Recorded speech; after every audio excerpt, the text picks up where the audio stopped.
Bonsoir à tout le monde et à tous. Ce soir, on est là pour parler de la politique en Côte d'Ivoire, plus précisément du cas du monsieur Sorokiwa Guillaume. Nous savons tous qu'il y a eu un mandat d'arrêt lancé à son encontre, l'accusant de tentatives de coup d'État, de détournement de fonds et de blanchiment d'argent. Donc c'est de ça qu'il s'agit et c'est de cela que nous allons parler ce soir. Mais avant de commencer, il serait important de s'adoucir un peu de la musique, puisque la musique adoucit les nerfs. On va écouter un peu Alpha Blondy, Papa Jagger.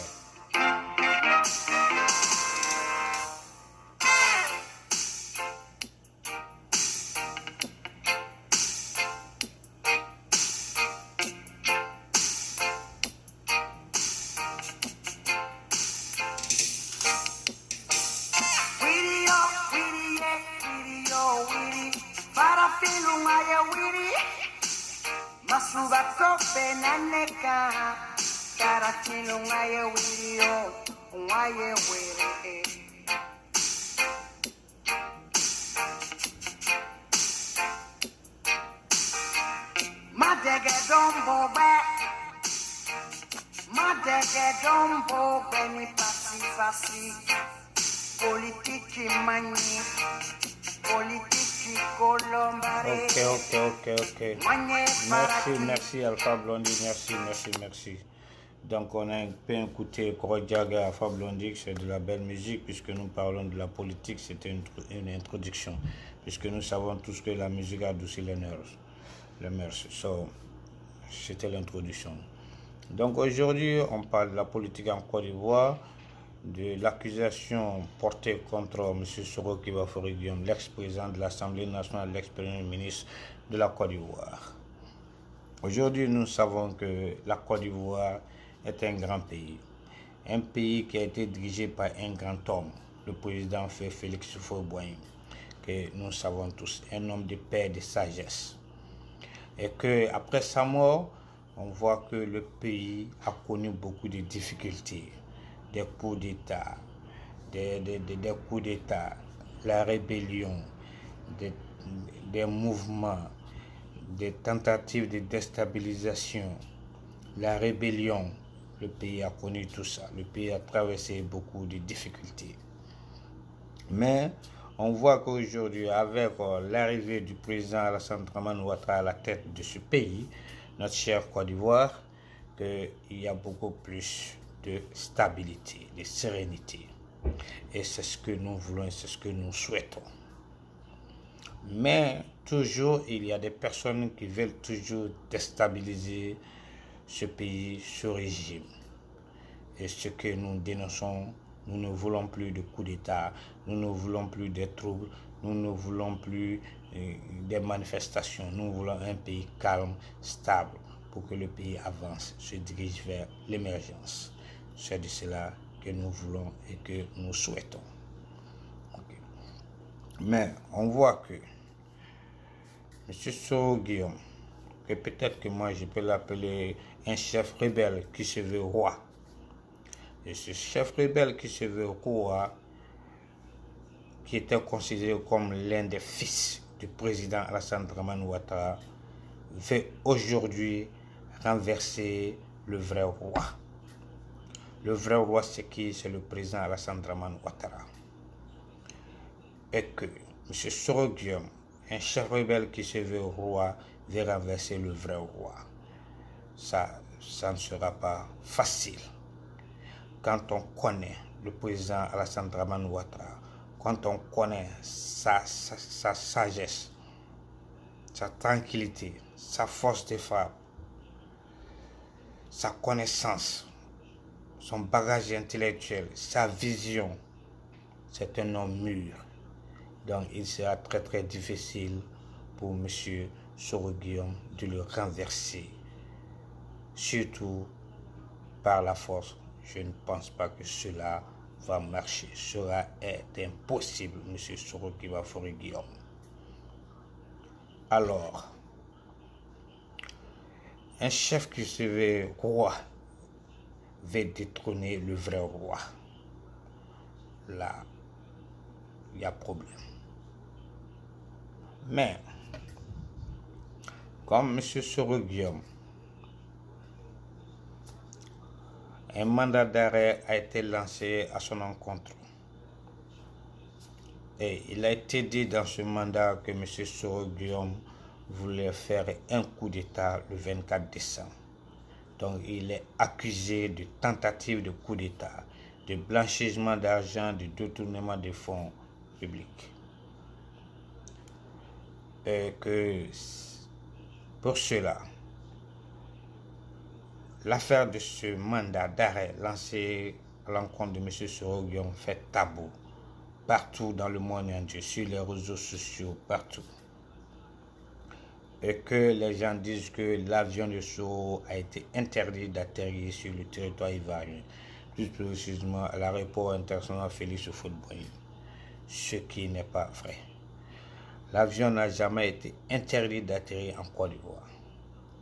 Il y a eu une accusation portée contre Soro et un mandat. L'accusation porte sur quoi? Sur tentative de coup d'État, déstabilisation du régime, et déstabilisation de la Côte d'Ivoire, tentative de coup d'État. Ce que ça veut dire, blanchissement d'argent, détournement de fonds. C'est ça. Et c'est à cause de ces accusations portées contre Soro et que M. Soro, n'ayant pas voulu venir affronter la justice en Côte d'Ivoire, a décidé de retourner, de changer de destination d'avion vers Ghana et après il s'est retourné, je pense, en Europe quelque part, les gens disent en Espagne. Sinon, l'avion n'a pas été interdit d'atterrir en Côte d'Ivoire. Soro a décidé de son progrès de ne pas venir en Côte d'Ivoire, d'affronter la justice. C'est ça qu'il s'agit. Donc, pour cela, nous allons essayer de débattre ce problème, cette affaire de mandat d'arrêt lancé contre M. Soro Kibafori Guillaume. Ok, voilà, c'est de ça que nous parlons aujourd'hui. Donc, si vraiment M. Soro Guillaume pense que le mandat lancé contre lui, ces accusations portées contre lui à son encontre, s'il pense que ces accusations sont fausses, je ne vois pas le problème. Qu'il vienne en Côte d'Ivoire et qu'il nous montre les preuves que ces accusations sont fausses. Si ces accusations sont fausses, il n'y a pas de problème. Il sera libre, tranquille. Et si ce sont avérés que ces accusations sont vraies, donc il va répondre de ses actes. C'est de cela qu'il s'agit. Puisque M. Soro Guillaume a suffisamment d'argent, donc il peut, pas n'importe quel avocat, les meilleurs avocats du monde, et puis venir en Côte d'Ivoire, se présenter devant la justice, puisque ce procès, s'il y a eu procès, donc il sera devant le monde entier, devant Dieu et les hommes. Ce ne sera pas un procès clandestin ou caché de la magouille, non. Ça serait un procès transparent. Et les avocats, les meilleurs avocats du monde seront là et le monde entier va suivre ça. Donc, s'il n'est pas coupable, il sera tranquille et puis aller aux élections. Mais s'il est coupable, donc il va payer. C'est très simple. Donc, moi, je ne vois pas de problème dans cela. Pourquoi les gens font des bruits? Il n'y a pas lieu de faire de bruit pour cela. C'est de ça que moi je parle. Maintenant, si on veut décortiquer ces accusations, dit que Soro Soro a tenté de faire un coup d'État et que le procureur a dit qu'ils ont arrêté, je pense qu'au minimum ou au maximum 15 personnes pour le moment. Donc les 15 personnes vont parler. Ils vont parler, ils vont témoigner. Donc maintenant, si Soro pense qu'il n'a pas, lui, il n'a pas participé, il n'a pas planifié un coup d'État, donc qu'il vienne aussi et puis s'expliquer. Il n'y a pas de problème. Maintenant, on dit qu'il a fait des détournements de fonds, le blanchiment d'argent. Donc, ils viennent et puis ils se défendent, il n'y a pas de problème. C'est la justice, le monde entier est là. Donc, il n'y a pas de problème dans ça. Maintenant, on dit qu'il a acheté une résidence et que l'État avait hypothéqué cette résidence. Bon, c'est là le problème. Si Soro est allé acheter une résidence qui appartient à l'État de la Côte d'Ivoire, c'est que Soro l'a voulu, il l'a cherché. Puisque quand Babo était président, je ne sais pas si lui et Babo ils se sont manipulés, fait des manipulations pour aller acheter cette résidence-là. Et il a fait exprès d'aller acheter ça. Donc, si on l'arrête, ça c'est son problème. Maintenant, il a cherché.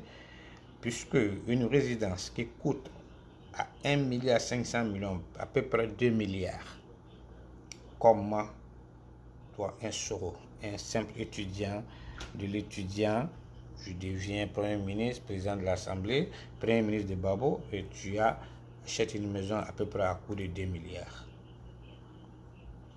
Et que, sachant bien que la résidence appartient à l'État ivoirien, c'est une résidence qui est là, qui est destinée au Premier ministre. Donc, tu n'es pas le seul Premier ministre. Et le poste de Premier ministre, c'est un poste passager. Quand il quitte là, on nomme un autre Premier ministre. Donc, c'est la résidence des Premiers ministres. Ce n'est pas pour toi seul. Pourquoi aller mettre ton argent là-bas? Donc, tu l'as cherché. Et maintenant, parlons de cet argent, les 2 milliards à peu près que tu as mis dans cette maison. D'où vient cet argent? C'est là le problème. Donc, si on comprend bien, peut-être que cet argent, c'est de l'argent de la population ivoirienne, du contribuable ivoirien, que tu as pris pour aller acheter cette maison à coût de 2 milliards.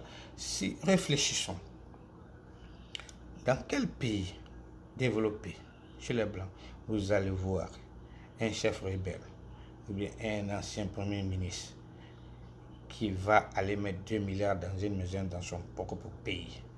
Vous pensez que les Blancs vont accepter ça? Un Blanc ne va pas faire ça. Pourquoi? Je pense que c'est une question, c'est un problème où Soro n'a pas réfléchi sur ça avant de s'engager, d'acheter cette maison. Là, il y a problème. Donc, il doit répondre de ses actes, d'où vient cet argent. On veut le savoir. Donc, nous, on veut la vérité. Okay? C'est de cela qu'il s'agit. Maintenant, j'entends parler son avocat Afissatou Bamba dans une interview. Elle disait que M. Soro Guillaume n'a pas déstabilisé, n'a pas tenté de faire de coup d'État en Côte d'Ivoire. Que M. Soro Guillaume a participé à une seule rébellion, une seule déstabilisation, une seule rébellion qui s'est passée le 19 septembre l'an 2002.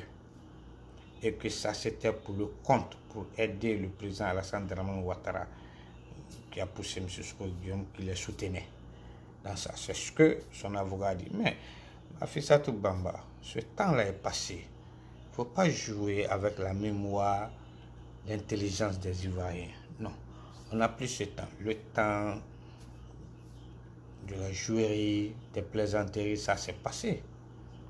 Parce que M. Soro Guillaume a eu l'occasion, l'opportunité à plusieurs reprises de s'exprimer et de s'expliquer devant les caméras, les médias. Il ne l'a jamais fait. On lui a donné l'opportunité. Alain Foucault l'a interviewé. Alain Foucault l'a interviewé sur son plateau. Et il lui a posé la question. Qui a financé la rébellion? Qui était le chef de la rébellion? Soro a dit que c'est lui qui était son propre patron. Et lui prend la responsabilité. C'est ce qu'il a dit. Il n'a jamais mentionné le nom du président Alassane Dramane Ouattara.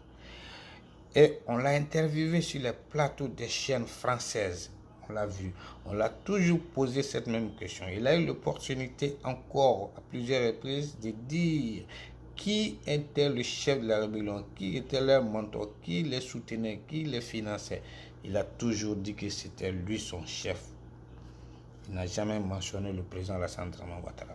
Donc, ce n'est pas aujourd'hui que vous allez venir nous raconter que c'est le président Alassane Ouattara qui a financé la rébellion, qui était le chef, blablabla. Non, non, non, non, non, non. On n'a plus ce temps. On lui a donné l'opportunité. Il a eu l'occasion, il a eu l'opportunité à plusieurs reprises. Il n'a jamais voulu parler. Il a toujours dit que c'est lui qui était le chef de la rébellion. Donc, s'il dit qu'il est le chef de la rébellion, c'est ce qu'il a dit devant les médias, devant Dieu et les hommes. Donc, il assume la responsabilité aujourd'hui. Ce n'est pas la peine de venir nous raconter de la salade encore. On n'a plus ce temps-là, mais ça s'est passé. Le temps de l'amusement est passé maintenant. Il sait qu'il n'est pas coupable de ces accusations, qu'il prenne son avion, et il prenne ses avocats, il vient en Côte d'Ivoire, il se présente devant la justice, il nous montre les preuves qu'il n'est pas coupable. Un point, un trait, c'est tout. Voilà. Sinon, toutes ces paroles, la démagogie, jouer, manipuler la population, on n'a plus ce temps-là. Maître Afisatou Bamba, ok? Voilà. C'est de cela qu'il s'agit aujourd'hui. Le temps du sérieux est arrivé. Donc, on passe au sérieux. Ok? Voilà. Donc, maintenant, vous-même, regardez. Toujours, le nom de Soro est cité dans quelque chose. Ce n'est pas bon pour une personne. Hier, on disait qu'il y a eu un coup d'État au Burkina, son nom était impliqué dans ça. Le Burkina a lancé un mandat. Il paraît que c'est le président Alassane Ouattara qui a intervenu diplomatiquement et il a tout étouffé ce mandat. On attend encore, après que le fils de Laurent Gbagbo, Michel Gbagbo, a porté plainte contre M. Soro Guillaume en France. On voulait l'arrêter là-bas, des sources. On apprend encore que c'est le président Alassane Ouattara qui l'a sauvé, qui l'a aidé à sortir de la France. Et il a étouffé ce mandat. Après, M. Soro sera en Espagne. Il dit qu'il était dans un hôtel en Espagne, Palace, un très grand hôtel. Il dit qu'on voulait l'arrêter, que l'Interpol est venu là-bas. On voulait l'arrêter, que l'État ivoirien était derrière ça. Bon, nous savons que dans les pays développés, dans ces grands hôtels comme ça, il y a toujours la caméra, beaucoup de caméras même. Mais on n'a jamais vu les images, les vidéos, les images de la caméra qui montrent que l'Interpol était allé dans cet hôtel pour arrêter M. Soro Guillaume.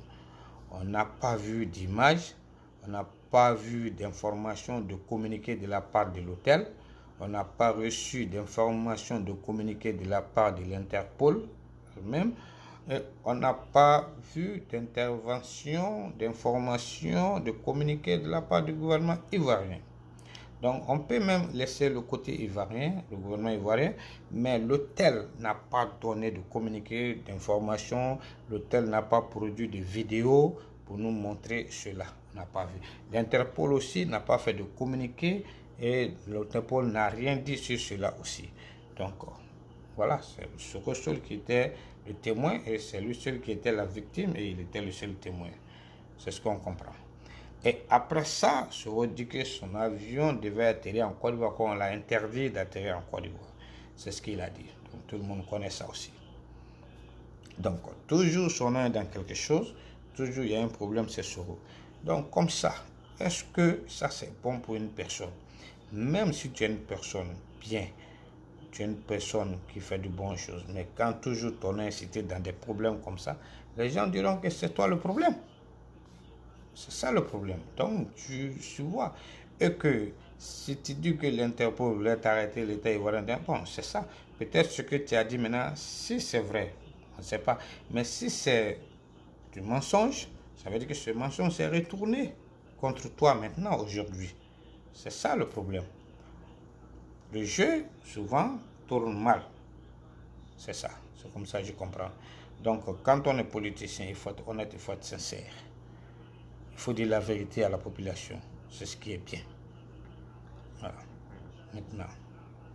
Donc, aujourd'hui, je pense que il est lieu de se présenter devant la justice avec tes avocats. Et puis, maintenant, on veut la vérité. Nous, Ivoiriens, on veut savoir la vérité sur la rébellion, sur le blanchissement d'argent, sur le détournement de fonds, sur la résidence que tu as achetée à coût de 2 milliards.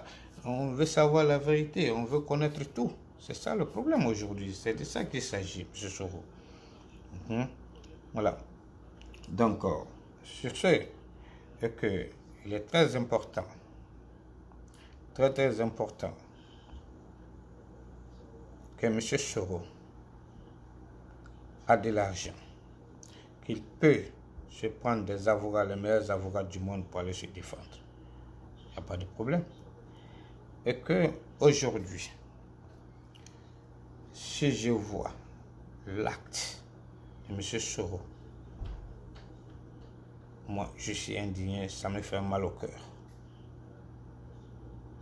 Ça me fait mal au cœur. Parce que quand on occupe 60% du territoire ivoirien pendant des années, quand on devient Premier ministre, on devient président de l'Assemblée, qu'est-ce qu'on a besoin encore? Surtout étant étudiant. De l'étudiant, tu es venu, tu as eu tout ça. Moi, je pense que tu dois être humble et sage et tranquille. Avoir une vision de la vie. Mais tout le monde veut être président. Tout le monde est assoiffé du pouvoir. Tout le monde veut le président pour le fauteuil présidentiel. Mais le fauteuil présidentiel n'est pas fait pour tout le monde. Dieu n'a pas donné ça à tout le monde. C'est ça le problème. Maintenant, parlons. Aujourd'hui, Soro Guillaume dit qu'il veut être candidat, il veut faire ça pour la jeunesse, il veut faire ceci, cela, tout ça là. Mais la jeunesse, prenez le problème en face. Regardez. Si réellement M. Soro Guillaume veut aider la Côte d'Ivoire, veut aider les jeunes, prenez le problème. M. Soro Guillaume est allé s'acheter une résidence à Abidjan à coût de 2 milliards.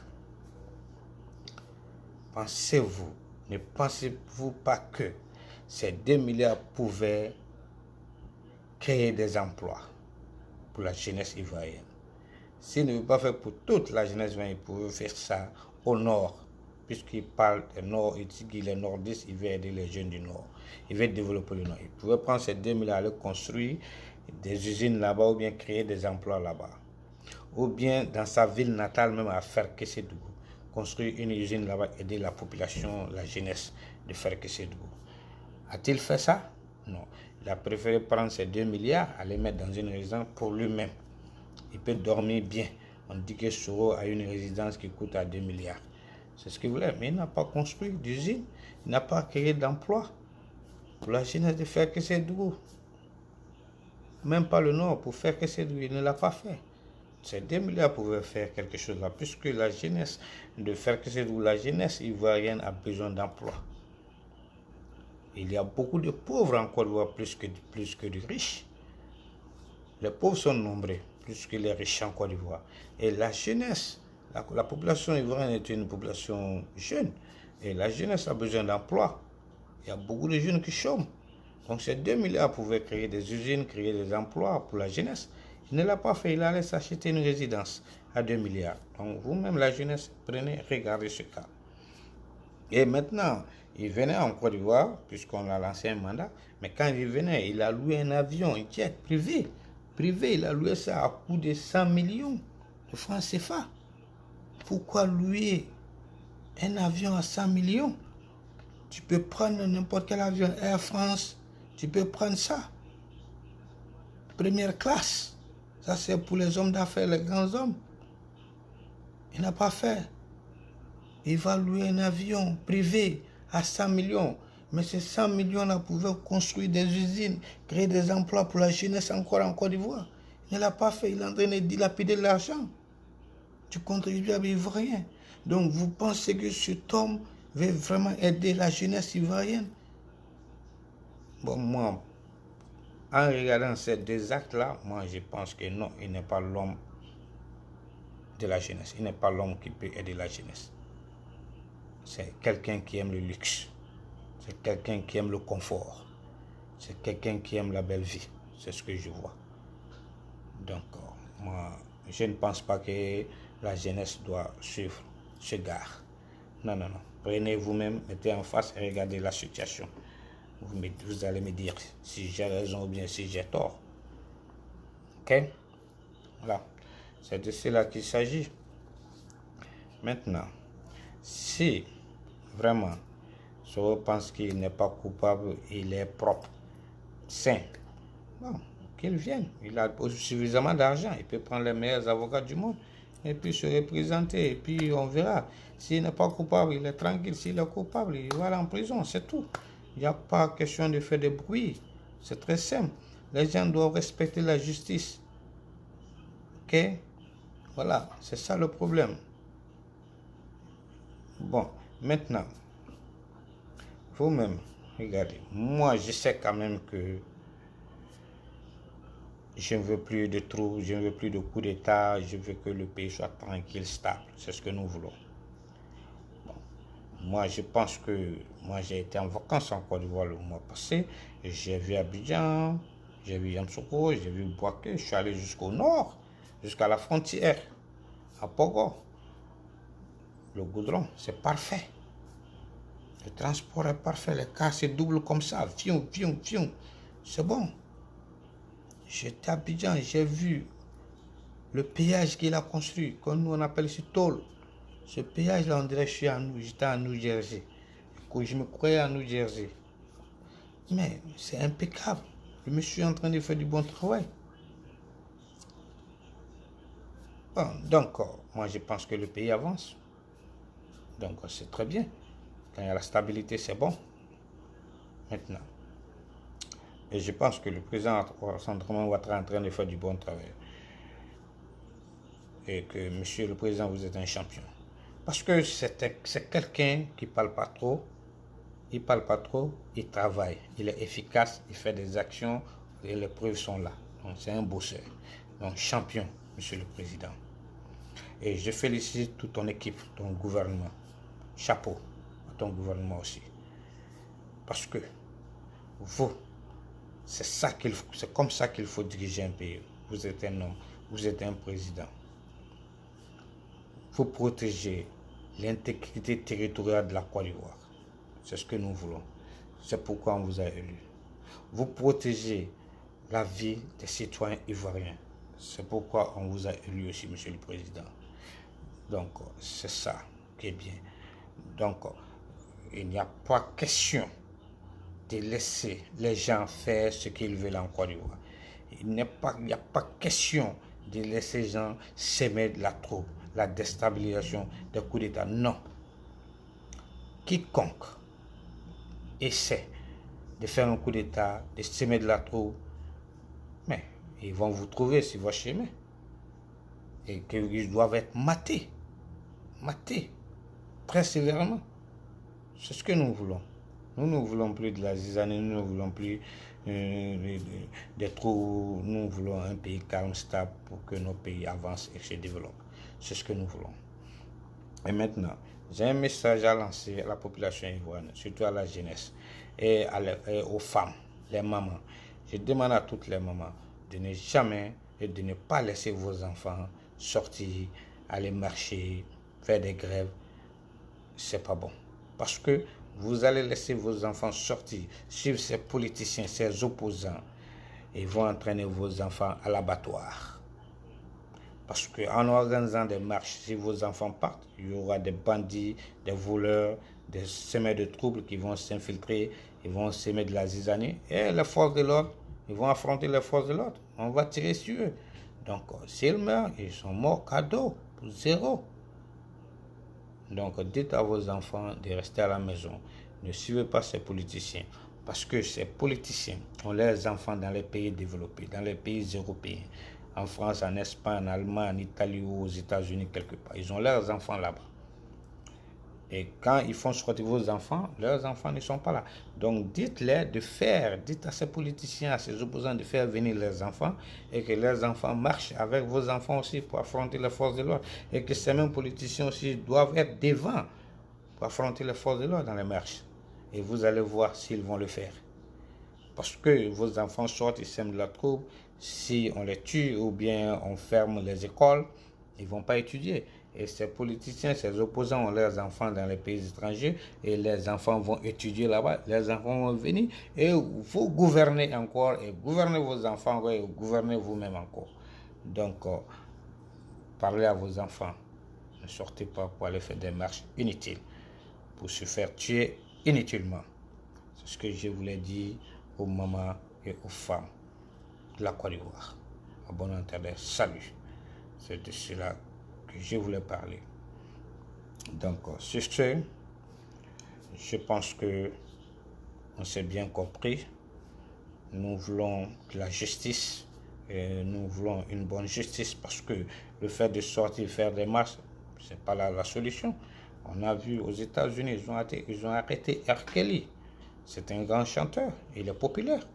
Mais vous avez vu quelqu'un dans la rue marcher, faire des barricades? Non. La justice fera son travail. Il a ses avocats. S'il n'est pas coupable, ils vont le lâcher. S'il est coupable, il va payer pour ce qu'il a fait. C'est très simple. On a vu Sarkozy en France, la même chose. Donc, il n'est pas question de semer de la troupe, sortir, faire des trucs, laisser la justice faire son travail. Soro a suffisamment d'argent, il vient avec ses avocats, les meilleurs avocats, et puis ils vont le défendre. S'il n'est pas coupable, on va le laisser. S'il est coupable, il va payer pour ses crimes, c'est tout. Voilà. Donc, maintenant, sur ce, je pense que on va se laisser. J'en profite pour féliciter M. le Président Alassane Dramane Ouattara pour ce qu'il est en train de faire, pour son beau travail, pour sa sagesse et pour sa sécurité, sa vision de veiller sur le territoire ivoirien, sur la population ivoirienne. Et je félicite son groupe, son gouvernement. Et je félicite le ministre de la Défense qui est en train de faire un bon travail pour sécuriser le pays. Je vous félicite beaucoup. Donc, sur ce, j'espère que la Côte d'Ivoire ira en avant, que Dieu protège la Côte d'Ivoire, que Dieu apporte la paix en Côte d'Ivoire. Merci. Nous voulons l'émergence, aidons notre pays à aller vers l'émergence. Soyons honnêtes, aimons notre pays, aidons notre gouvernement, aidons notre président, aimons notre pays. C'est de cela que je voulais parler. Okay. Merci bien. Que Dieu bénisse la Côte d'Ivoire. Politique Colombari.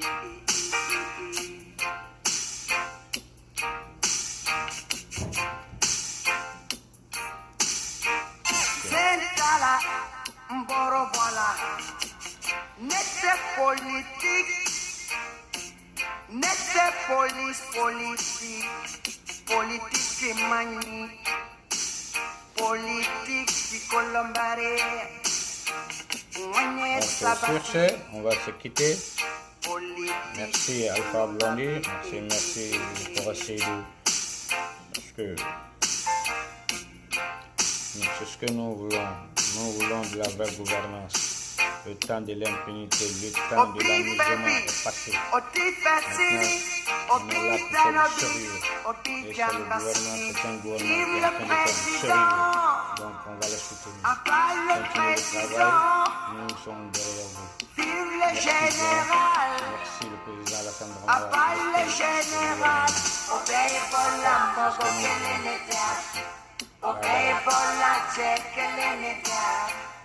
Politique mani, politique Colombari, Wanye farati, politique Colombari. Okay, merci Alpha Blondy, merci Korachi Jagger. Une très bonne musique. Merci.